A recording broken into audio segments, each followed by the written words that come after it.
আমি কালকে এটার ঘাসগুলো কাটছি, কাটার পরে এখানে পাতাগুলো ইন্টারলক পরিষ্কার করে পাতা ফেলাইছি। এখন সকালবেলা আসছি আলাদা ওই একটু পুরুষবারে পাতাগুলো পরিষ্কার করে দেবো। শুক্রবারে আরো করে বাড়িতে আসবে। এখন এই বুরুষ মারতে গিয়ে আমি বুরুষ যখন পাখি খুব চিল্লাতেছে তখন ভালো করে দেখলাম যে এই বাচ্চাটা এখানে বসে গেছে।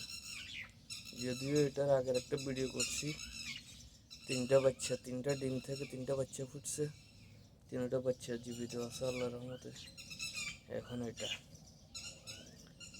আল্লাহ, আমি একদম খেলা করছি না, যদিও তাল গাছের তলে হওয়াতে পায়ের তলে ফুটছে না, নাহলে তো আল্লাহ জানে কি হতো। বাকিগুলো আছে হয়তো কোথাও না কোথাও, একটু সতর্কতার সাথে কাজ করতে হইব আর কি। এটা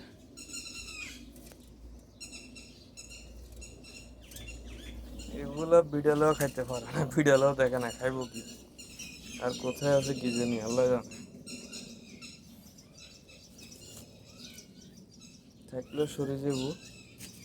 এরা এদের ফালাম্বা মানুষের থেকে বড় ইয়ে করে, জোরে হাঁটে।